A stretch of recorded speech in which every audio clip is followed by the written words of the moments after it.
Amen.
προβάλλει προκειμένα την ενορία μας εδώ στον Ιερό Ναό των Αγίων Κυρίου και Μεθοδίου, στο πνευματικό αυτό κέραμα, στο δικό προσκύνημα. Έτσι πολλάκι προκειμένα εις όρος που μετέσχω και φέστε σήμερα τις Ιερές Ακολουθίες και στη Θεία Λειτουργία. Καλώς ήρθατε τους φιλοξενουμένους, είχαμε και χθες το βράδυ κατά την έξοδο από την Ιεροσία επισκέπτες που συνομιλήσαμε στο κέντρο μήνα. Και τώρα που είναι εδώ, κύριε Πρόξενε, είναι πόσα παιδιά είναι? 17 είναι και συνοδούς. Όλοι μαζί είναι συνοδούς. 17 είναι και τότε. Είναι και ο κύριος Πρόξενος. Είναι ο κύριος Πρόξενος εδώ, δεν είναι? Κάπου είναι εδώ. Έλα, πελάτε μπροστά.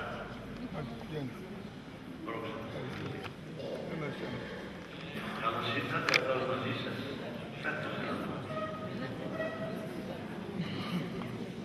Χριστός ανέστη εκ νεκρών, θανάτου θάνατον πατήσας και της εν της μνήμας της ζωής αρισάμενος.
καλή επιτυχία και υγεία και ενεργεία.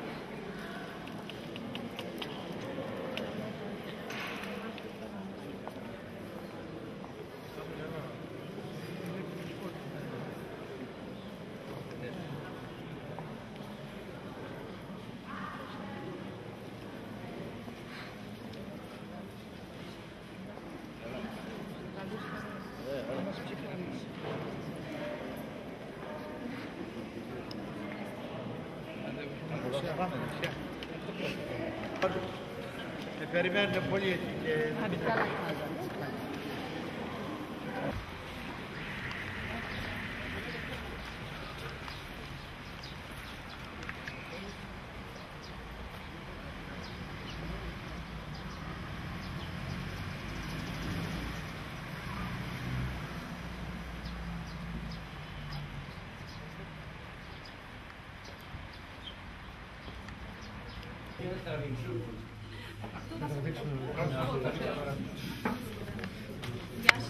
Μπράβο. Α, μπράβο. Κύριε Κυνηγόπουλε. Μπράβο. Τα παιδιά. Παναγιώτα είναι τα παιδιά. Παιδιά.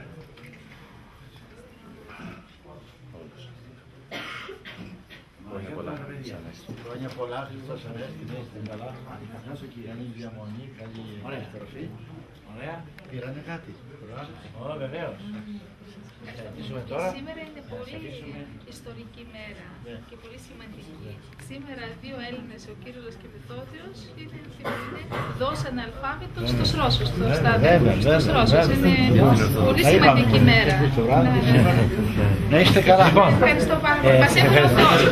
Σας ευχαριστούμε πάρα πολύ. Ευχαριστούμε πάρα πολύ. Να είστε καλά. Στο καλό πάνε. Στο καλό. Στο καλό. Στο καλό. Στο καλό. Ελάτε. Πήρανε πάρα πολλά. Είναι από το σχολείο και βρέσει ο Κύριλλος. Συγγνώμη για να... Ελάτε γρήγορα. Πλησία. Θα αργήσω. Ωραία, τα παιδιά έτσι σε μένα εδώ. Πολύ ωραία. Ωραία. Αυτό πιανό είναι. Αυτό πιανό είναι. Αυτό τι είναι. Κύριε Κυνηγόπουλε, και εσείς. Ένα πλάνο τελευταίο. Εντάξει. Ευχαριστώ πολύ. Πώς το λέμε? Γεια σου ρε Ναταλία. Σας είπα. Εγώ πήγα Πετρούπολη. Έλα, Πετρούπολη μαζί μας. Πετρούπολη μαζί ήμασταν. Πες τους ότι ήταν στην Πετρούπολη. Βγάλαμε όλα τα αξιοθέατα. Ναι, και εκκλησία, φαίνεται η εκκλησία. Βέβαια. Ωραία. Ευχαριστώ, σας είπα. Χρόνια πολλά.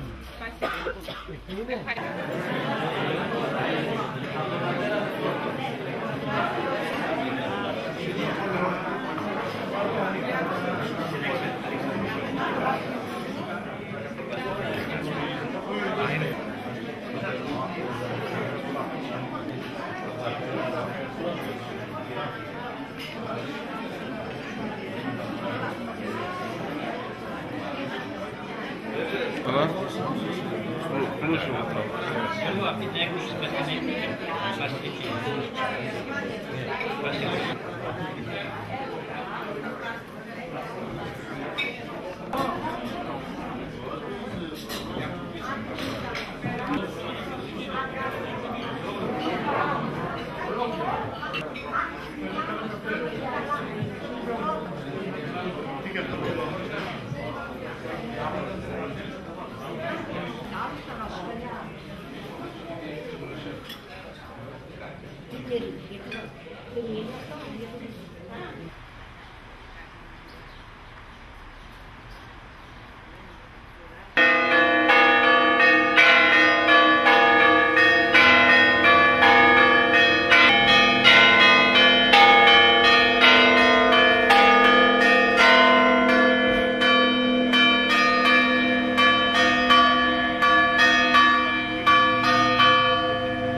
τίποτε.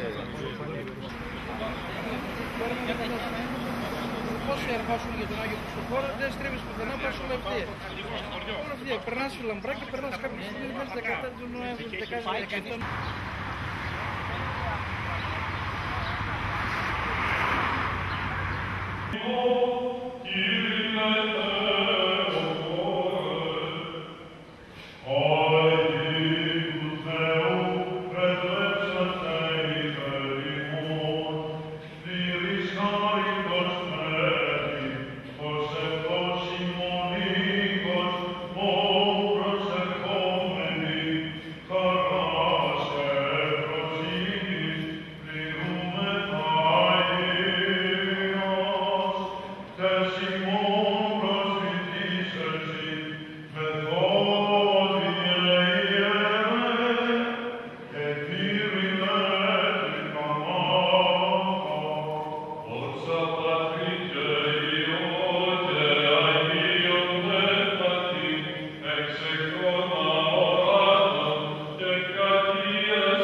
Αγάλε Κύριο πόλης Θεσσαλονίκη, ως μύθιν καλύκονος επιτέκτης χορεύουσα.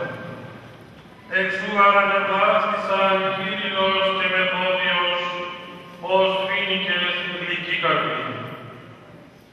Λαμπροπρεπώς πανηγυρίζουσα η Αγία μας Εκκλησία, αγαπητοί πατέρες και αγαπητοί αδελφοί, τιμάτε γερέλη τη μνήμη των δύο μεγάλων Θεσσαλονικαίων αυτοδέσπων εις Αποστόλων, φωτιστών των Σλάβων και απάστης της Οικουμένης, Κυρίου και Μεθοδίου των Ελλήνων Θεσσαλονικαίων.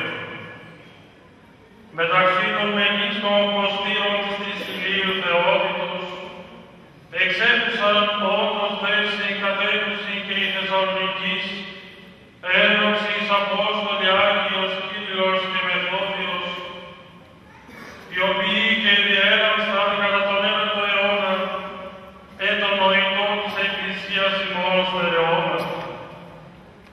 Οι υπηρεσίες τις οποίες προσέφεραν ούκοι στην Οικουμένη και δίης των Βαλκανικών και άπαντα χώρων της Ευρώπης, την χάνουν πραγματικά της μέγιστη.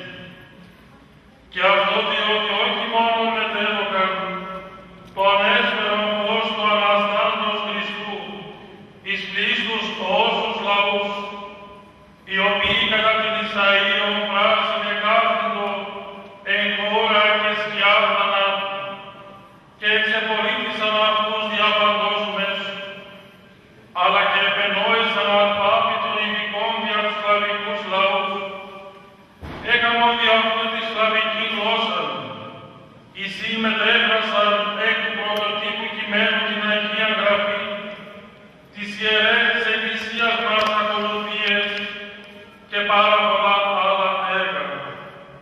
Δι' αυτόν τον λόγο, δικαίως η Ορθόδοξη Ελλάδα και Δία Αγιοτόκος Θεσσαλονίκη, η και γενέτειρα των δύο Αγίων, ως και επ' αυτόν ευεργετηθήσεις χώρες, καλκόνται εν Κύριο δια τους ενδόξους της Αποστόλους και φωτιστάς Αγίους των Κύριων και Μεθόδιων. Ήδη δε από του σωτηρίου έτους 1976 η Εκκλησία της Θεσσαλονίκης εγέννητο κάτοχος μέρους τεινός εκ των τιμίων Ιτσάνων του Αγίου Κυρίου κατά κόσμον Κωνσταντίνου του Σοφρού, το οποίο και απέστειλε ο Πάπας Παύλος ο Έκτος εις τον μακαριστόν Παναγιώτα των Οικουμενικών Πατριάρχη Κυρών Δημήτριων, με τον σκοπό όπως η Παναγιώτης του, το αποστείλει στην Αποστολική Εκκλησία της Θεσσαλονίκης. Από δε του σωτηρίου έτους 1981, κατόπιν εντατικών αγώνων χάρη του Θεού, ύψατο υποδομούμενος, ο περικαλήσουντος λαός, προς τιμήν των ενδοξωτάτων τέκνων της Θεσσαλονίκης, Αγίων Κυρίου και Μεθοδίου. Ενώ έτερον μέρος εκ των τιμίων Ιτσάρων του Αγίου Μεθοδίου, ήρθε ως ευλογία εις των ιερών του των λαών, εκ μέρους του Σεβασμιωτάτου Μητροπολίτου Αυστρίας, Κυρίου Μιχαήλ.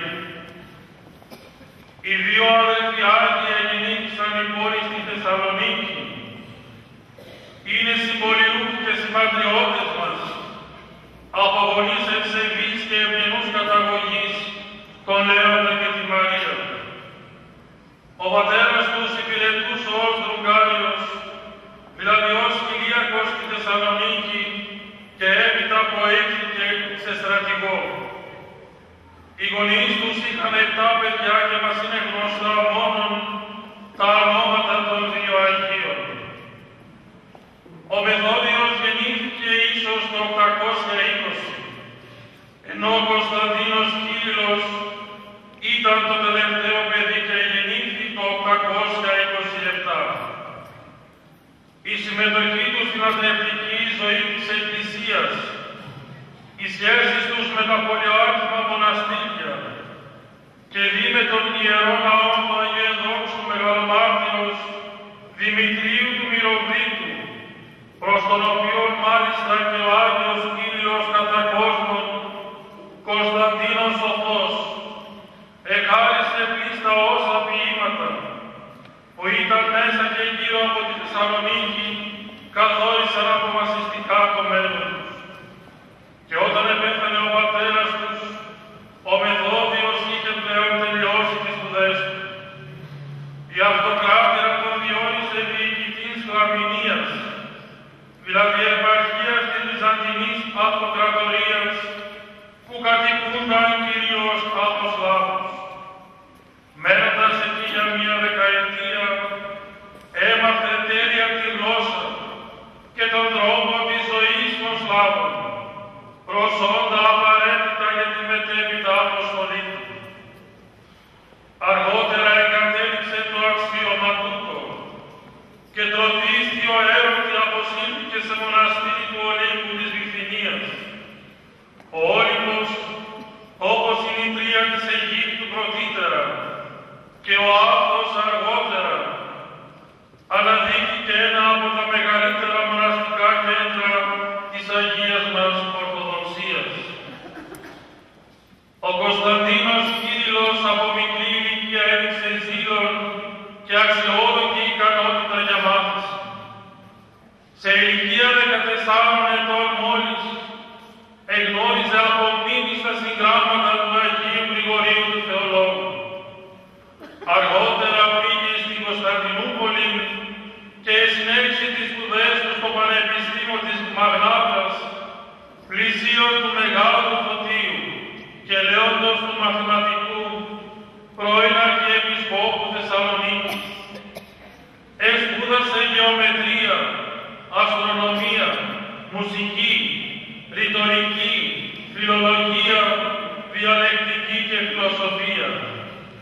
Ιδιαίτερη επίδοση είχε στη γλωσσομάθεια και εκτός από την ελληνική εγνώριζε την σλαβική, την συριακή, την εβραϊκή, την σαμαριτική, την αραβική, την καζαρική, την λατινική και πιθανώς για άλλα γλώσσες. Σε νεαρή ηλικία εδιορίστηκε βιβλιοθηκάριος του Πατριαρχείου και τέλος έγινε καθηγητής φιλοσοφίας στο Πανεπιστήμιο Κωνσταντινούπολεως και από τότε εκλήθη Κωνσταντίνος ο φιλόσοφος. Σε όλη του δε τη ζωή ζούσε ασκητικά ανεβαίνοντας την κλίμακα των αετών. Το 860 το ανέθεσαν μια αποστολή στη Βαγδάτη για να συζητήσει με τους Άραβες και να βελτιωθεί η θέση των εκεί χριστιανών. Έφερε σε πέρα στην αποστολή του και στην επιστροφή πέρασε από τον Όλυμπο, όπου έμεινε λίγο κοντά στον αδελφό του. Στο μεταξύ, προκειμένου να εκχριστιανιστούν οι Σλάβοι, ιδρύθηκε στην Κωνσταντινούπολη ειδικό κέντρο σλαβικών μελετών για την εκπαίδευση ιεραποστόλων με επικεφαλή των Κωνσταντίνων μετέπειτα Κύριλλον. Οι δύο αδελφοί ανέλαβαν το ιεραποστολικό έργο και έφτασαν με πλοίο στη Χερσόνα της Κριμαίας. Το καθεστώς της Κριμαίας τότε ήταν πολύ ρευστό. Ανατολικά η Χάζαρη, βόρεια οι Ρώσοι και δυτικά οι Ούγγροι. Πριν φύγουν, οι δύο αυτάδελφοι ανέσυραν από τη θάλασσα το λείψανο του Αγίου Κλίμεντος, επισκόπου Ρώμης, το οποίο και απέθεσαν εις τον ναό της Χερσόνης. Ένα μέρος του λείψανου το πήραν μαζί τους και αργότερα το έφεραν εις τη Ρώμη. Τότε κατάλαβαν για μια ακόμη φορά ότι ήταν απαραίτητο ένα αλφάβητο ικανό να αποδώσει όλους τους τόπους της σλαβικής γλώσσης. Μετά από πολύμηνη διαμονή στην Κριμαία, μετέβησαν στη Χαζαρία, όπου είχαν διαδοχικές συζητήσεις με εκπροσώπους πρώτα του Ιουδαΐσμου και έπειτα του Μωαμεθανισμού, τους οποίους και κατετρώπωσαν. Ακολούθησε ο Θεσσαλονίκη διαμέσου της Χερσόνης. Μετά την αποστολή στους Χαζάρους, αφιερώνουν όλες τις δυνάμεις τους εις τον Ευαγγελισμό των Σλάβων.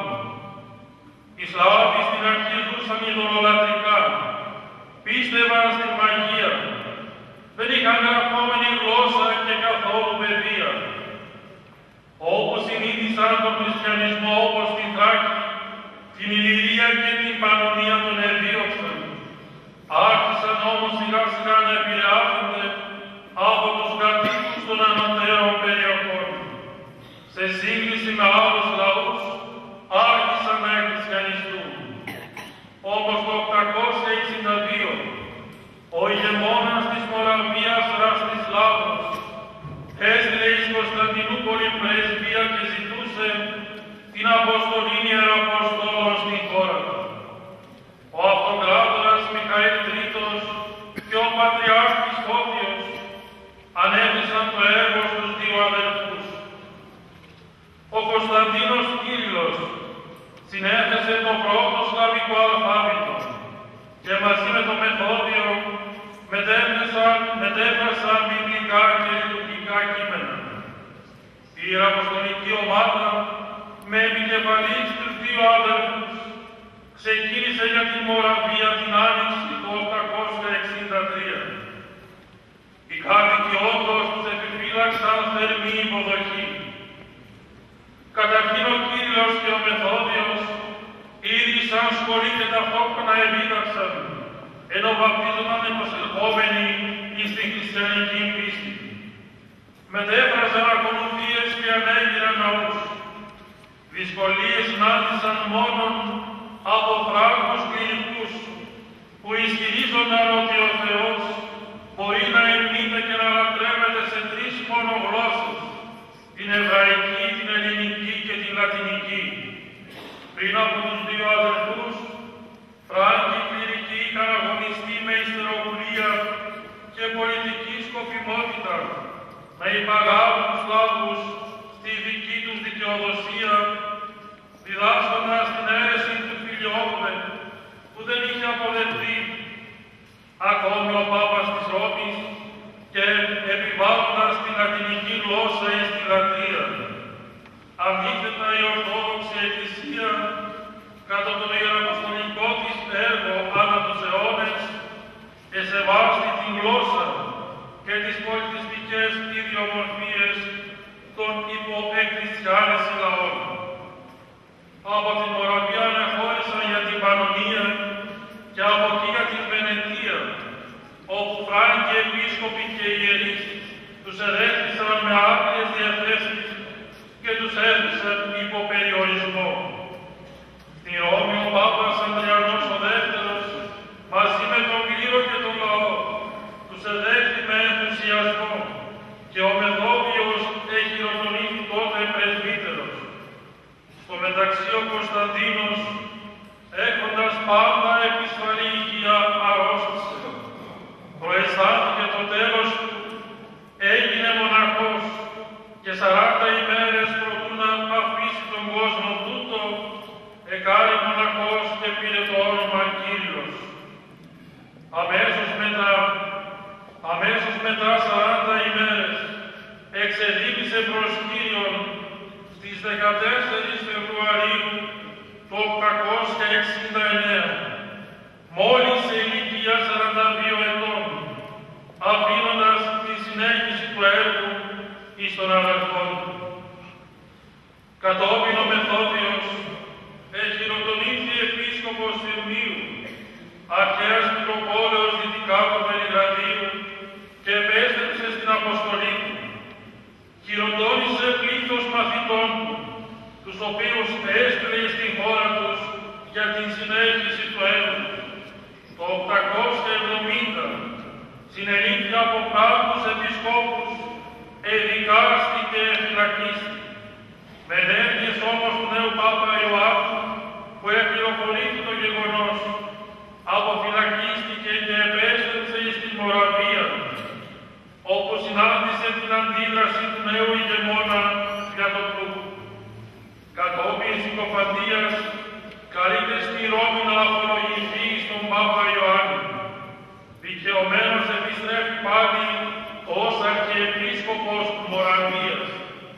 το 881 ήρθε εις Κωνσταντινούπολη, όπου και έγινε δεκτός με ενθουσιασμό. Μετά την επιστροφή του, επιδόθηκε με ζήλο εις τη μετάφραση κειμένων απαραίτητων για την Εκκλησία της. Στις 6 Απριλίου 885 μετέβη από τον θαρτών του των κόσμων εις την αιωνιότητα, συγκαταληφθεί στην χωρία των Αγίων. Μετά την κίνησή του οι Φράγκοι προσεπάθησαν να αμαυρώσουν το έργο των δύο Αγίων.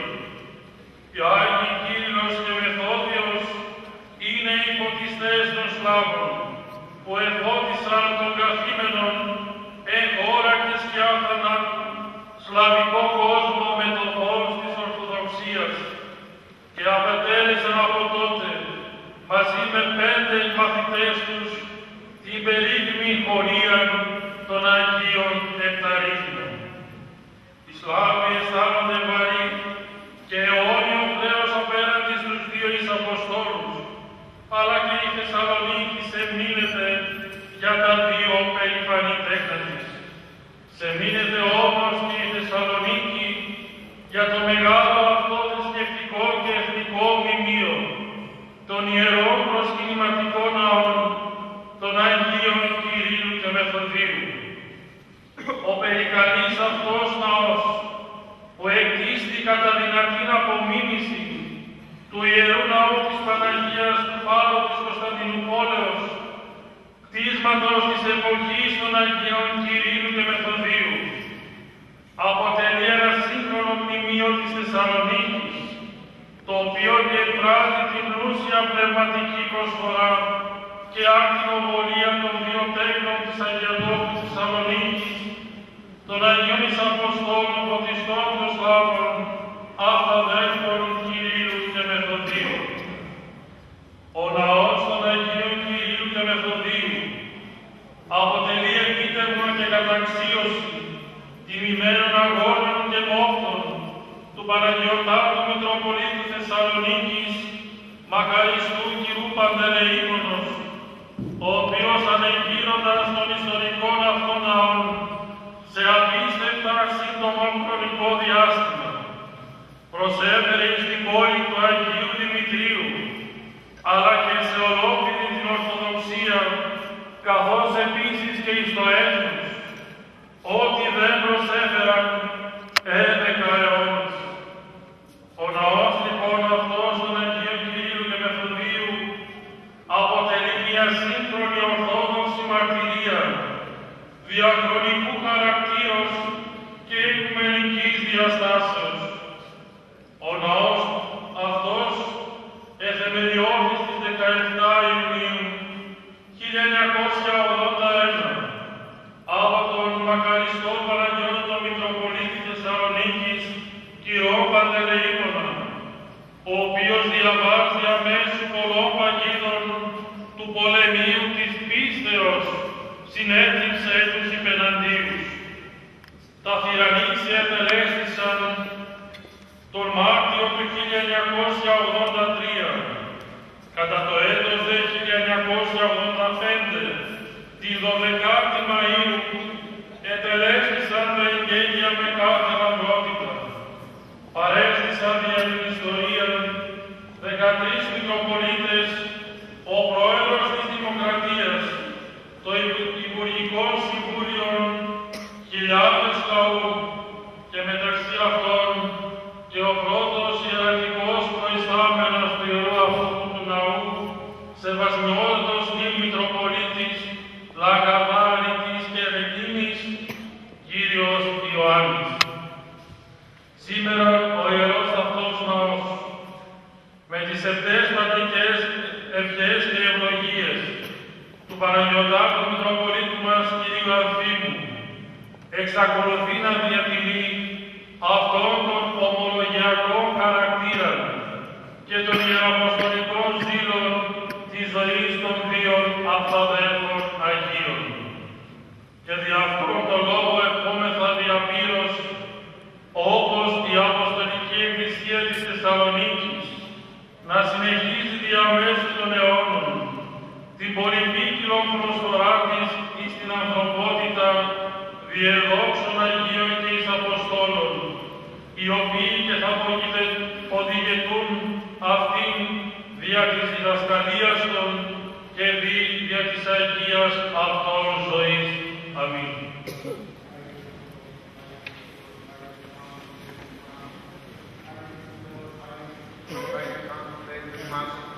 Άγιος ο Θεός, Άγιος ισχυρός, Άγιος Θάνος λέξον ημάς.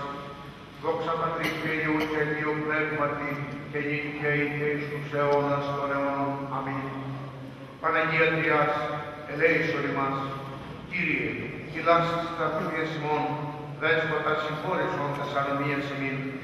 Άγιε επίσκεψε, ποιίασε τας ασθενείας ημών, έλεγεν του ονόματός σου. Κύριε ελέησον, Κύριε ελέησον, Κύριε ελέησον. Δόξα Πατρί και Υιού και Αγίου Πνεύματι και νυν και εις τους αιώνας των αιώνων. Αμήν. Πάτερ ημών εν της ουρανής, αγιαστήτω το όνομά σου, ενθέτω η βασιλεία σου, γεννηθήτω το θέλημά σου, ως εν ουρανό και επί της γης. Τον άρτον ημών των επιούσιων, δώσει μην σήμερον, και άφηση μην των μηνύματα ημών, ως και εμείς αφίεμεν τους οφειλέτες ημών, και μην εισέλεν εις ημάς εις πειρασμόν, αλλά ρίσε ημάς από του πονηρού.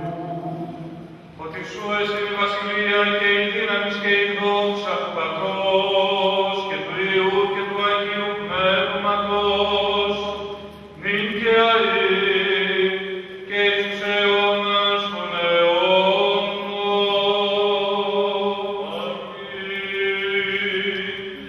Ευλαβία και πόθοτε πόθος τρέχουσα, Θεσσαλονίκη η πόλης εν πότα οήμων, καταστάζεται ημών τα θεία δίτσατα, Κύριε Πάτερ Ιερέ, και Μεθόδιε σοφέ, ακτάδελφοι Θεηγόροι, Απόστολοι των Σλάβων και πρεσβευτέ ημών προς Κύριον.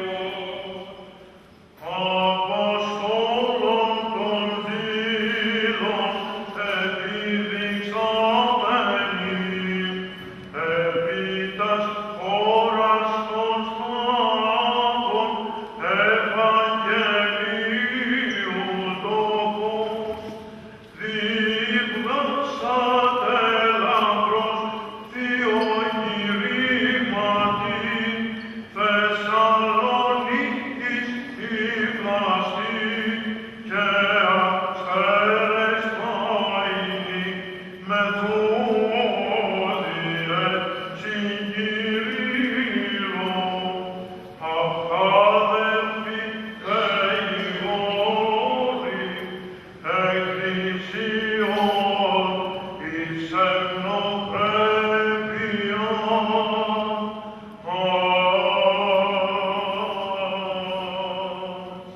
Ελέησον ημάς ο Θεός κατά το μέγα ελεός σου, δεόμεθα σου επάκουσον και ελέησον.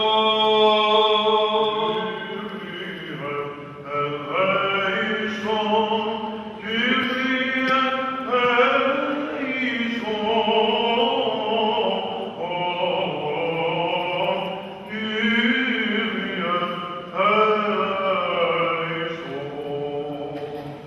Έτσι δεόμεθα υπέρ των ευσεβών και ορθοδόξων χριστιανών. Κύριε ελέησον, Κύριε ελέησον. Έτσι δεόμεθα υπέρ του Πατρός και Αρχιεπισκόπου ημών Αμφίμου και πάσης της εν Χριστώ ημών αδελφότητος. Κύριε ελέησον, Κύριε ελέησον.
σωτήρι μόνη ελπίς, πάντων των περάτων της γης και των ενθαλάσσιμων.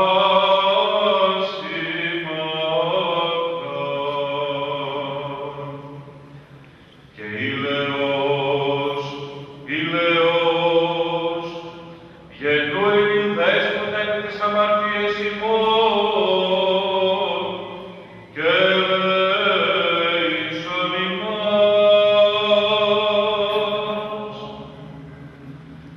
Ελεήμον γάρ και φιλάνθρωπος Θεός υπάρχεις, και εις την δόξαν αναπέμπομαι, του Πατρί και το Υιό και το Αγίο Πνεύματι, νυν και αεί και εις τους αιώνας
των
και της χάριτος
Κύριε